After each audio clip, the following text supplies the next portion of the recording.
বলছে আমাদের বৃষভানু রাজনন্দিনী সে এসেছে পূজা দিতে, তাই ব্রাহ্মণের সন্ধানে যাচ্ছি। বলছে শোনো, আমি কিন্তু ভালো ব্রাহ্মণ, আমাকে নিয়ে চলো, আমি পুজো দিয়ে দেব। বলছে তুমি তো ঘোষের ছেলে, তুমি আবার ব্রাহ্মণ কবে হলে? বলছে হয়েছি গো, দেবাদিদেব মহাদেবের কাছ থেকে মন্ত্র শিখেছি আমি যে সে ব্রাহ্মণ নয়।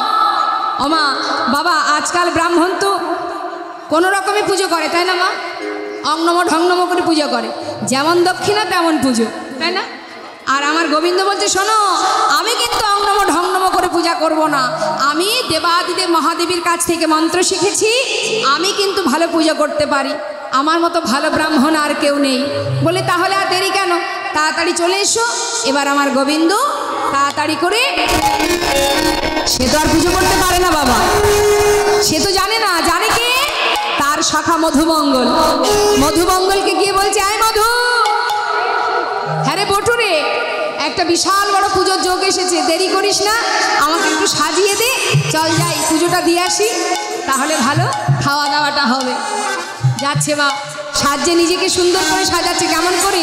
তারে দেখি মনের সখী এলায় মাথার কে, তারে দেখি মনের সখী এলায় মাথার কে, তারে দেখি মনের সখী এলায় মাথার কে, রসিক নগর রসের সাগর ধরে ব্রাহ্মণের বে, আর রসিক নগর রসের সাগর ধরে ব্রাহ্মণের বে, আর রসিক নগর রসের সাগর ধরে ব্রাহ্মণের বে, গলে পাটা ভালে ফোঁটা কোষা খুশি করে, গলে পাটা ভালে ফোঁটা ওই না কোষা খুশি করে, ছোট কাঁচা মোটা কোচা কোটি আটি পরে, ছোট কাঁচা মোটা কোচা কোটি আটি পরে। এই যে ব্রাহ্মণের শাড়ি কোথায়? ওই তো শাড়ি।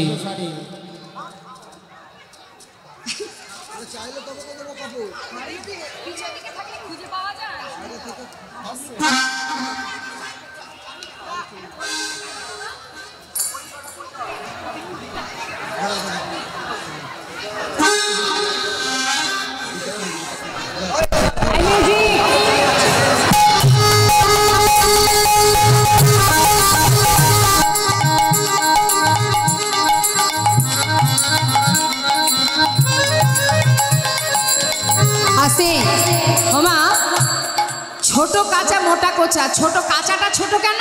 এই যে ও ঠাকুর মশাই, কাঁচা ছোট কেন? বলছি খুলে যাবে। কেন খুলবে না মা?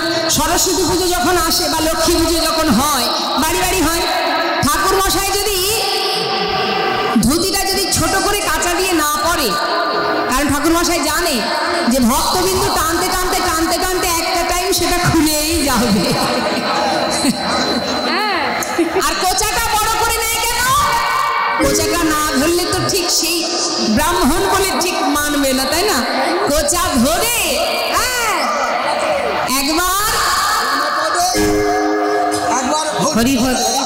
একবার এর বাড়ি আর একবার ওর বাড়ি, গুরুপদ হরিপদ কালীপদ নিরাপদ, সবার বাড়ি যেতে হবে তো। ওই কোচা ধরে একবার এর বাড়ি একবার ওর বাড়ি, একবার এর বাড়ি একবার ওর বাড়ি। এখন কাঁচাটা ছোট, কোচাটা বড়। ছোট কাঁচা মোটা কোচা কোটি আটি পরে, ছোট কাঁচা মোটা কোচা কোটি আটি পরে, ছোট কাঁচা মোটা কোচা কোটি আটি পরে।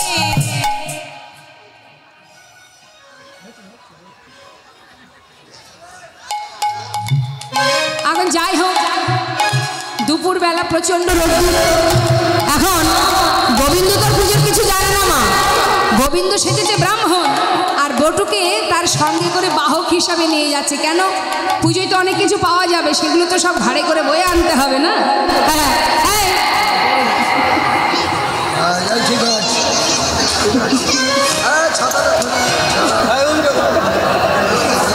এটা হচ্ছে আমার বাহক। চলো লইয়া পুতি হইয়া জ্যোতি আইলা দেবের ঘরে, লইয়া পুতি হইয়া জ্যোতি আইলা দেবের ঘরে, লইয়া পুতি আইলা ধুতি আইলা দেবের ঘরে, আরে লইয়া পুতি হইয়া জ্যোতি পুঁথি আইলা দেবের ঘরে, লইয়া পুঁথি আইলা দুঃখী আইলা দেবের ঘরে, লইয়া পুঁথি হইয়া জুটি আইলা দেবের ঘরে, লইয়া দুঃখী আইলা আইলা দেবের ঘরে, পূজার সজ্জা দেখা পটু মন শান শান করে, পূজার সজ্জা দেখা বৈঠু মন সংসার করে, ক্ষীরের নাড়ু দেখা পটু কহে বারে বার, তখন ক্ষীরের নাড়ু দেখা বটু কহে বারে বার, ক্ষীরের নাড়ু দেখা পটু কহে বারে বার। ওমা, ব্রাহ্মণরা কিন্তু একটু খেতে ভালোবাসে, তাই না? এখন রাধারানী রাজরানী এনেছে, সে কি আর যেমন তেমন, কত ভালো ভালো। হ্যাঁ, এখন দেখে আর বটু সহ্য করতে পারছে না, বলছে হ্যাঁ রে, এসে পুজো যখন হয় হবে, একটা কি নাড়ু খাওয়া যায় না? হ্যাঁ, একটা একটা ক্ষীরের নাড়ু দেখা বটু কহে বারে বার, ক্ষীরের নাড়ু দেখা বৈঠু কহে বারে বার, ক্ষীরের নাড়ু দেখা বটু কহে বারে বার। চিন্তা করছে আর দেরি করা যাবে না, এই যে আমি আর সহ্য করতে পারছি না, সকাল থেকে না খেয়ে আছি গো বাবা। এই যে তোমরা তাড়াতাড়ি এসো, আইসো সবে পূজা দেহ রইতে নারী আর হরবল হরবল, আইসো সবে পূজা দেহ রইতে নারী আর, আইসো সবে পূজা দেব লইতে নারিয়া, অস্থির জানি বিনোদিনী মদক দিল পারে, আর অস্থির জানি বিনোদিনী মদক দিল পারে, আসন বাসন ভূষণ দিয়া বটুর বরণ করে, আসন বাসন ভূষণ দিয়া বটুর বরণ করে। অস্থির জানি বিনোদিনী মানে গোবিন্দ আমার ছটপট ছটপট করছে বলে তাকে মদক পান করালেন আর তাকে বরণ করে আসন পেতে বসতে দিলেন। এদিকে কি হলো মা? ছন্দদুরি বন্দদুরি কহে কুন্দলতা, কুন্দলতা সে কি করেছে, বনের মধ্যে গোবিন্দকে আর রাধারানীকে দেখে নষ্ট লোকের দুষ্টু কথা কইলা বুড়ির কানে, রুষ্ট হইয়া দুষ্টু বুড়ি আইলা পূজাস্থান। ওই কুন্দলতা গিয়ে বলছে, ওমা বলি বউটাকে পাঠালে, একবার তো খোঁজও নিলে না যে তোমার বউটা বনে গিয়ে কি করছে। বলি ভানু পূজা নয়, গেছে ওই কেলে ছোড়ার সঙ্গে দেখা করতে। কি বললি? কুটিলা বলছে হলো তো, আমি তো কথা বললেই দোষ হয়ে যায়, আমার কথা সহ্য হয় না। হলো তো, গেছে দাদার কুলে কালি দিতে। বেশ, আজকে সঙ্গে করে আমি দাদাকে নিয়ে যাব, দাদাকে নিয়ে গিয়ে আমি দাদাকে দেখাবো, কারণ আমি কথা বললেই দাদা রাগ করে। কি যে খাওয়িয়েছে বউটা, যা মনে হয় কোনো শিকড় পাকড় খাওয়িয়েছে, না হলে দাদা বৌদির কথায় ওঠে আর বসে, ওঠে আর বসে। আজ হাতে নাতে প্রমাণ দেব যে দাদা তোর বউ তোর জন্য কলঙ্ক রটাতে গেছে। আয়ানের কাছে গিয়ে বলছে, আয় দাদা, তুই তো আমাকে সহ্য করতে পারিস না, পারবি কেন? হ্যাঁ, আমি তো কথা বললেই তোর রাগ হয়, আর তোর বউটা গেছে ওই কেলে ছোড়ার সঙ্গে দেখা করতে। কি বললি? সত্যি বলছিস? হ্যাঁ গো দাদা, বিশ্বাস না হয় চলো। আয়ান বলছে দেরি কর, মায়ের হাত থেকে ওষিটা নিয়েছে মা। আয় শঙ্কুটিলা, যদি দেখি তোর বৌদি ওই কেলে ছড়ার সঙ্গে দেখা করছে, তাহলে এই ওষুধি আজকে ওই বউটাকে না বলি দিয়ে, মানে মায়ের চরণে বলি দিয়ে ঘরে ঢুকবে। আর যদি দেখি যে তোর কথা মিথ্যে, এই যে প্রতিদিন এসে আমাকে জ্বালাস, এই জ্বালার অবসান আমি ঘটাবো। তোকে মায়ের চরণে বলি দিয়ে তবে আমি ঘরে আসবো। হ্যাঁ হ্যাঁ দাদা, তুমি চলো না, সঙ্গে করে নিয়ে যাচ্ছি, চলো নিজের চোখে দেখাবো। আজ তিনজনে মিলে উপস্থিত মা সুখ সারে বলছে, এই যে ওরাই ধনী, ওই যে আসছে বাবিন, এবার যা করবি করো। শ্রীমতী রাধারানী বলছে, বলো বধূ এখন আমার উপায় কি?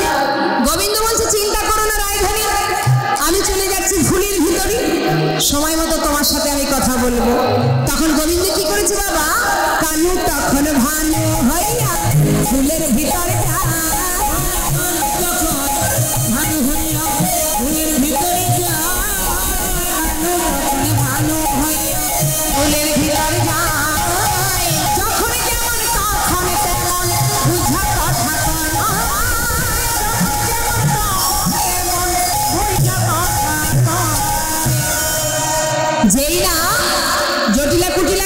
দেখছে ফুলের ভিতর থেকে গোবিন্দ বলে উঠলেন, কি বললেন? করজোড়ে কহে ধ্বনি শোনো দেবে দিনমণি প্রসন্ন আহা জনম সেবন করিল তরে ধনী জানে পরিবার সবে যাবে ছাড়ে খারে, এই কি কপালে ছিল না। কি বললেন বাবা? করজোড়ে কহে ধ্বনি শোনো দেবে দিনমণি জনম সেবন করিল তোরে, সারা জীবন তোর সেবা করব, তুই একবার আমার প্রতিকে ফিরিয়ে দে। শ্রীমতী রাধান অনুনয় বিনয় করছে, বলছে হে দিনমণি তুমি করো অবধান, আমার পতি যদি মারা যাবে তবে মোর কিবা হবে, কোন কাজে রাখিব পরাণ দেওর ননদ যারা বাসে যেন আঁখি তারা শাশুড়ি সোহাগ করে সদা এসব মরিয়া যাবে তবে মোর কিবা হবে, এটাতে কেমনে জিবে রাধা, এটাতে কেমনে জিবে রাধা। কারণ আমার ননদিনী শাশুড়ি আমায় কত ভালোবাসে, তারা যদি চলে যায় আমাকে নয়নের মনির মতো ভালোবাসে। মা শাশুড়ি ননদিনী কিন্তু কথাগুলো শুনছে, দেখছে যে বৌমা তাদের গুণকীর্তন করছে। হে দিনমণি, তারা যদি মারা যায় আমি কি নিয়ে বাঁচবো বলো? কি করে আমার এই প্রাণ আমি বাঁচিয়ে রাখবো? তুমি আমার প্রতি প্রাণ ফিরিয়ে দাও। এবার ফুলের ভিতর থেকে ভগবান কি বললেন? ভগবান বলছি